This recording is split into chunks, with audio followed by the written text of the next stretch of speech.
Hello, hello. Welcome to Two Degenerates with a Microphone. So, this is Jordan. I'm Alejandro. Just wanted to get on here and talk some sports.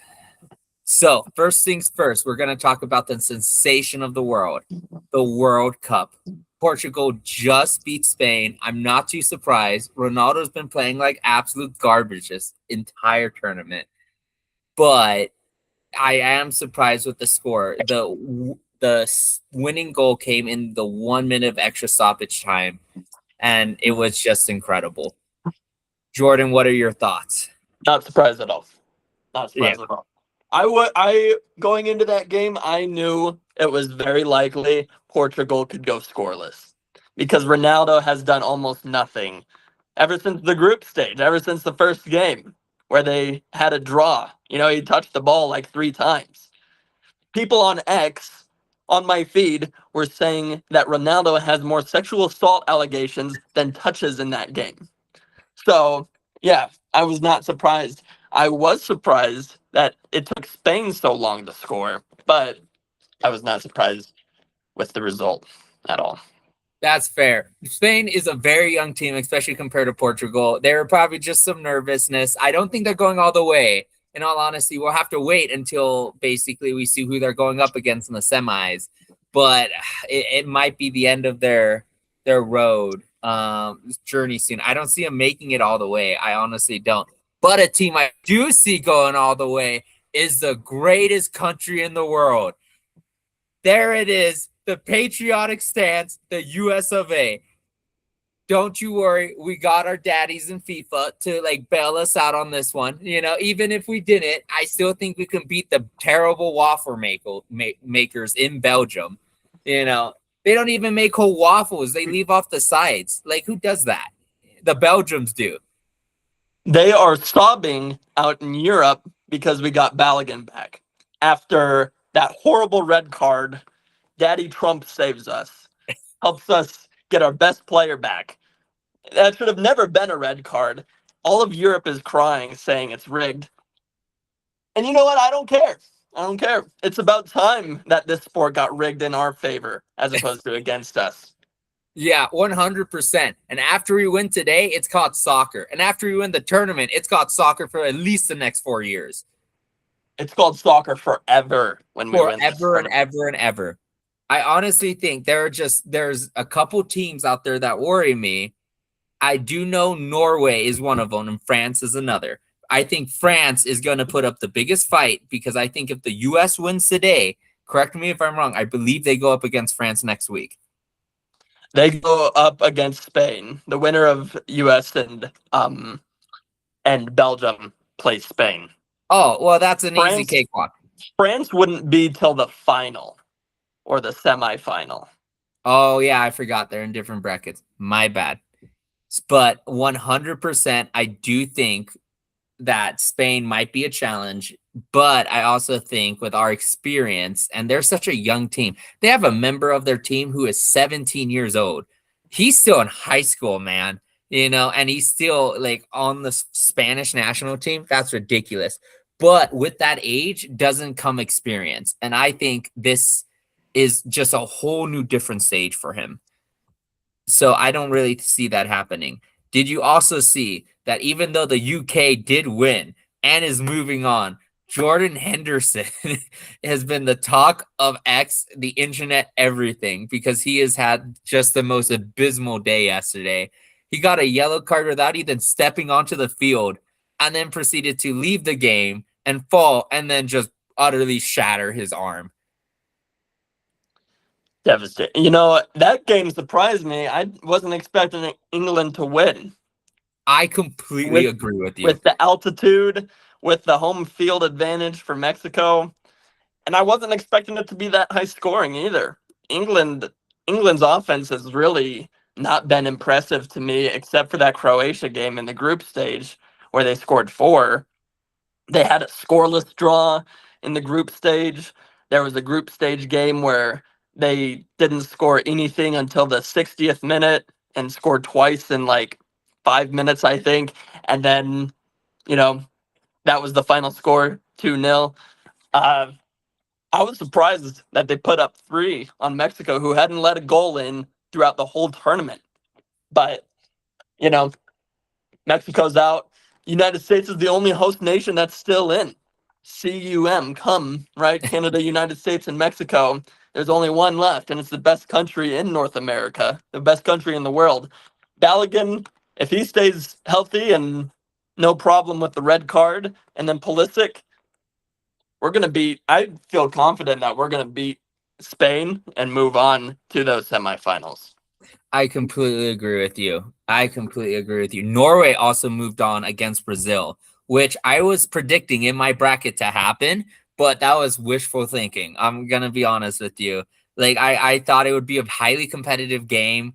I thought it would honestly end in Norway winning in overtime. I was thinking like 3-2, but I did not expect kind of this, that Holland, like it was 0-0 for the longest time. And then Holland just put two balls on the back of the net. That's what she said. And it was just back to back. And he just took absolute control of the game. But also, there was the penalty kick at the 13th minute. That was a huge turning point. I believe that gave Norway the momentum it needed to basically wait up until those two goals. Got to convert those. Leading into that game, I thought Brazil was going to win, but I felt like the only way Norway was going to win was because they have the best player on the field. That was Holland. Mm-hmm. I didn't expect him to score twice, and one of those goals he had, like, was measured as a 0.04% expected goal shot. I don't know how they measure that. I heard it was something like they grabbed the percentage of, how often someone scores from that angle or whatever. But, you know, he came in clutch, did what number one players need to do, did what Ronaldo couldn't, right? Yeah. And so, yeah, then they gave a sort of, you know, freebie penalty kick to Neymar to say goodbye because he retired right after, right? Mm-hmm. Scores, and then the game ends almost right after because there was Yeah. no more time in stoppage time. So, yeah, I was surprised. I did not expect Norway to win, but good for them. They did well. They Mm-hmm. did real well. Who are Yeah. they playing next? They're playing England next, I think, right? I think so. And I think it's going to be different. England, yes, they had the impressive game against Mexico, but consistency. And they have shown themselves to be one of the most inconsistent teams this whole tournament. Yes, they won, but it depends on which England team shows up to the field that day. And consistency is always king. Holland is, I think, going to be better than Kane on that field because in the group stage, especially, Kane has had days where he has had utterly abysmal games. And I think Holland is just too consistent. He's the younger player. He's the fresher player. He's a funnier player. And so I honestly think it's going to be, I don't think it's going to be close. I'm going to predict that game. I can see it being like the Brazilian game. Norway 2, England 1. Call me a hater. I like to call myself patriotic. I'm fading England for the rest of the way. If they get past Norway, I'm going to predict against them every single time. I think Holland's the best player. He has as many goals as Mbappe and Messi. Mm-hmm. Golden Boot, we keep talking about Mbappe or Messi. Likely it probably will go to one of them because both of them will probably go farther than Holland. But, he's in that race for Mm-hmm. most goals scored in this tournament. It'd be silly of me to predict them not to score in this one. And then, even though they had a great offensive performance against Brazil, I'm still not. I don't feel like I can confidently say that they can continue that offensive pressure. And it was Jude Bellingham that, really saved England with two goals in 90 seconds. And then Harry Kane had a penalty kick later. It's seems like a one man or two man show out there. And if they can't score, England's not going to score. Mm-hmm. I completely agree to you. I think this is where England's tournament's hopes end. I just don't like their inconsistency. Time to talk about the most boring game of the tournament, especially last week, the Colombian game. It was a snooze fest. I was in a bar. I was watching it. I was excited. Besides that first goal at the 13th minute mark, it was a snooze fest. There was no way any team. Colombia just held the ball and danced around the field the entire time. it they didn't show me anything I didn't know.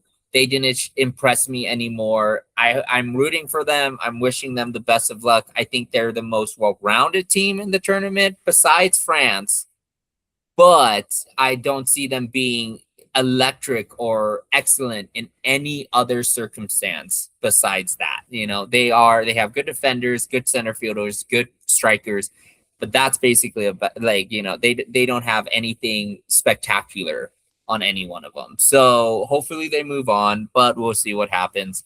I'm rooting for the US of A all the way, baby. They're putting us on Monday Night Football, and we're gonna show out in the world champion of national in the NFL champion stadium, the Seahawks, the loudest stadium in the NFL. There is no way we are going to mess this up. I am 100% confident. Today's the one day I am totally fine calling this sport football because of Yeah. what you said. Monday Night Football, bro, at Lumen Field where the Seahawks play. All over my X feed, and I'm going to reference that a lot because I'm on social media like a 16-year-old girl. But all over my X feed, everyone's saying a crowd needs to go in like it's a college football atmosphere, bro. Like just be screaming the entire time. And the Americans can do it. Seattle can do it. So, and I think there's going to be a lot of passion on both sides because Belgium is so upset about Balogun. The US, we're excited about Balogun coming back. So I think there's going to be a lot of noise. It might sound just like Mexico did yesterday in their match against England. I completely agree. Speaking of college football, that's going to be our next topic. We're going to go straight into it. So, I want to start off with my bold prediction. I don't think Alabama's making it to the college playoffs this season. I think they have been a team that has been slowly regressing, and I feel like they are going to collapse this year. I look at their prospects. I don't see anything too exciting. I could be proven wrong. I'm just a degenerate on a microphone, but I see them deteriorating ever since Nick Saban left. When he left, that culture left with him, and it just isn't back. I just don't see that fire as I used to when I was growing up watching Alabama. I don't feel like your bold take is honestly even that bold. Kalen DeBoer signed an extension over the offseason, and it surprised a lot of people. Joel Klatz, one of the biggest voices on Fox for college football, mentioned how he was a little surprised about that. The SEC is stacked. They got to play Georgia. They got to play Tennessee on the road. They got to play Texas A&M. They got to play LSU. There's not really any easy games. You could easily see 3 or 4 losses on the schedule. I don't think we're going to see them in the SEC championship. And if they get in the playoffs, we can expect it to be probably a lower seed, somewhere around 9 to 12. I haven't thought of my own sort of bracket of who's in, who's out yet, but yeah, it wouldn't completely shock me if they were out of the playoff come January. Yeah, and we'll be working on our brackets. We'll be publishing it all to you guys here shortly. But yeah, I just don't see. I just see more teams that are better. I can see like 16 teams that are better than Alabama right now.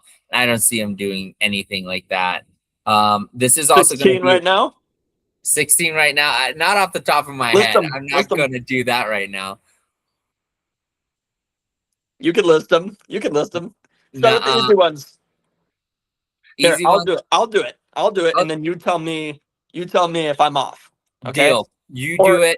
Oregon, Okay, yeah. 100. The better offense, Georgia, better defense. Yes. Ohio State, Yes. Texas, I can see that. Let's do. I already said Georgia, right? Yeah, you got to give me my Nittany Lions in there. Well, I think they'll be good, but they had a horrible season They last had year. a they shit the bed last year. So I'm gonna say Ole Miss because they have Trinidad Chambliss coming back, and they went to the semifinal last year after their coach left them. I'm gonna say I'm expecting LSU to do better than Alabama this year, and I'm only saying that because of Lane Kiffin. I think he's a great coach. I think they'll. Uh, I like their chances against Alabama, especially since they're playing in Death Valley in Louisiana. Indiana, reigning national champs. Miami, BYU, BYU, now that is a bold take. BYU. Look, you look at the Big 12. I would be shocked if BYU didn't win. Their biggest rival, Utah, lost their head coach out to Michigan. They have their quarterback, Devin Dampier, coming back, but I would not I would not expect this team to do Utah to do as well as they did last year. I would be surprised if they did because their head coach left and just about the whole coaching staff left with him. Okay, I can see them doing And well. BYU only lost last year to Texas Tech. They lost to them twice. But you see all this Brendan Sorsby stuff over this offseason about the Mm, gambling. yeah, I don't expect Texas Tech to do as well as they did last year. BYU's only tough game this whole season is Notre Dame. And they play them in Provo, in Utah. the Catholics versus the Mormons. Catholics versus the Mormons. Yeah. And I There's I I don't know. I could see Notre Dame winning that game. I wouldn't be surprised if they did, but I think that's BYU's only loss. I I honest okay, I can see that, but I also don't see them making the playoffs because the committee is very biased towards BYU. Well, keep in mind they over the offseason set this new sort of standard because Notre Dame was crying so much over the offseason after they got left out. So whoever wins the ACC, SEC, Big 10, and Big 12, they're in no matter what. Yeah, You remember last year, the ACC champion Duke did not get in yeah, because they were like a four-loss team and shocked everyone by beating Virginia in the ACC conference championship. yes. And then Notre Dame, since they're independent, they get in if as long as they're ranked in the top 12. So most likely they'll get in because if you look at their schedule, right, they play Miami and they play BYU. That's their toughest games, and it's not too crazy to say they win both of them. Mhm. I think they might lose to Miami. Catholics versus the convicts. There's an old rivalry, but I could see that being a 12-0 team and a high seed. So, are you going to give me BYU? I'll give you BYU. All right, Notre Dame. I can give you Notre Dame. Okay. Uh Michigan.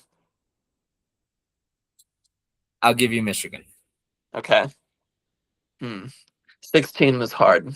I was definitely overstepping a little bit. Okay, I can't do 16, but I could do 11. I could do That's 11. perfect. We'll keep it there. Yeah.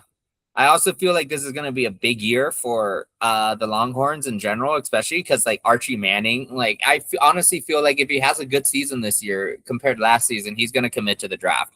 So I feel like he's going to try to ball out as best he can this year. And so only time will tell whether or not that pressure is correct or not. They got a cupcake game in their first week against Texas State. They're Oh 30 yeah. and a half point favorites, which is like, that's one of those games that if it goes according to how Vegas thinks it will, you take Archie out after like the second Mhm. quarter after the first Yeah. half. And then they play Ohio State at home. Now, keep in mind, they played in Columbus, Ohio last year, and Archie Manning only lost by 7. a Hmm. very defensive battle. I could see it kind of playing out like that as well. But now with them being at home, who knows how that'll go? Hmm. Then they got a cupcake against UTSA. Then they play Tennessee, then Oklahoma, Florida, Ole Miss. Their schedule isn't very easy. Archie Manning is going to have to do a lot to get their uh, get their team to the SEC championship. But you know, if he survives this, he's number one pick easily next year. Hmm. I completely agree. I think he will be. I think this is a good season for him to ball out. And I honestly feel like this is going to be a good season to prove that he can ball out. And this will be a good season for him to wrap up his college career and go to the NFL. Because most players in college, especially when you get to this level, you don't want to stay around college too much. The NIL money changed things, obviously. Some players are making more money in college than they are in the pros.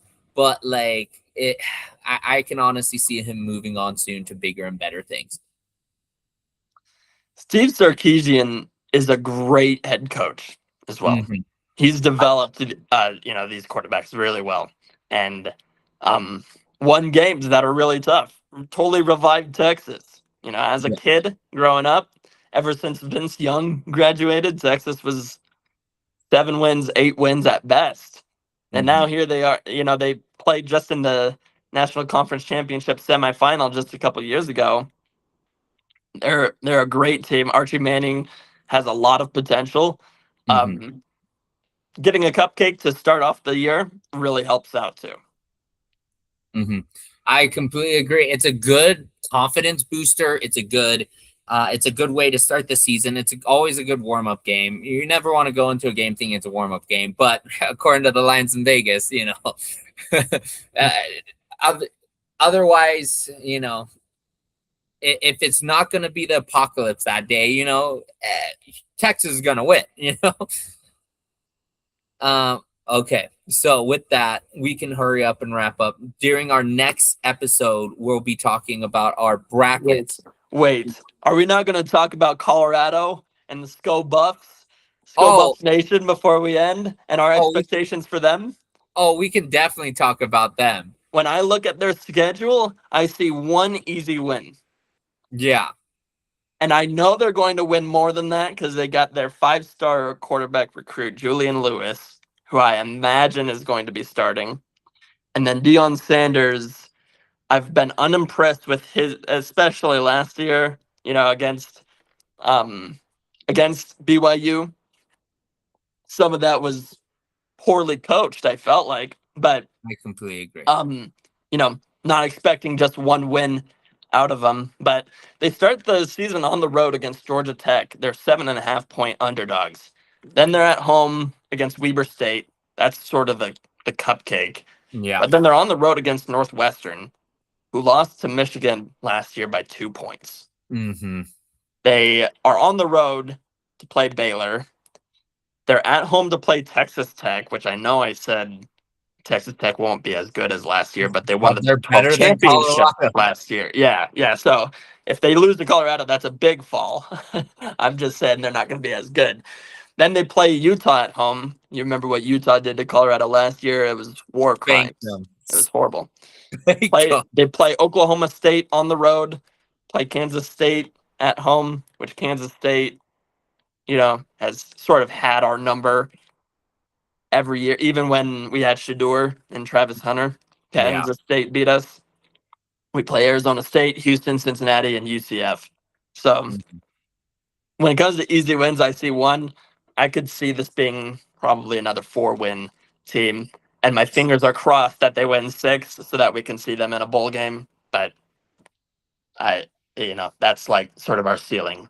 I completely agree. I was honestly thinking like maybe a 3-4 win team at like the max, ceiling being 6, but it's Colorado has been really unimpressive. It felt like Deion Sanders basically like he had Shador, he had other inspirations, but like I feel like with a lot of these issues going on with his health, maybe he's just not as focused as he typically would be coaching. I loved him as a player. He was an amazing player, but coaching college, like, he helped Colorado initially become, like, the most talked about team in the nation. But he's been slowly becoming more and more unimpressive over time. Uh, I'm not sure if Colorado's even going to re-up his contract or not with all of his health issues. Like, only time will tell when it comes to that stuff. Yeah. Yeah. Amazing recovery that he had. Mhm. Yes. So, and rooting for him. I'm rooting Yes. for him big. 100%. We do have to remember, even though we're unimpressed, when he took over, Colorado had won one game, Mm-hmm. and they had won that game in overtime. Mm-hmm. And so, you know, then he comes in. They win 4 after starting 3-0, and then go 1-8 the rest of the way. Then the next year they win 9 games. We're this close to getting to the Big 12 championship, and then get spanked in the bowl game against Mm-hmm. BYU. And then this most recent year, poor year, but Shador left, Travis Hunter left, Mm-hmm. right? Big roster shift. So now with Julian Lewis, they redshirted him last year. So in terms of eligibility, he's still a freshman. Mm-hmm. He's gotten a full year to develop. Um, I'm excited about the future this season. 6 wins. I'll be stoked. Yeah, I agree. And the start of next episode, we'll be talking about our NCAA brackets for like the top 16 for the playoffs. We'll give our early season predictions. It's coming up soon in like a month and a half. I'm excited for this Yeah. season. I know you are. I'm excited to get football season off and running. NCAA, like it's about to be the golden age of sports again. I can't wait for it. There's nothing better than American football. So I I'm I I'm completely stoked agree. it's coming back. I completely agree. All right. We'll be doing the podcast same time next week. Okay. Thanks a ton, guys.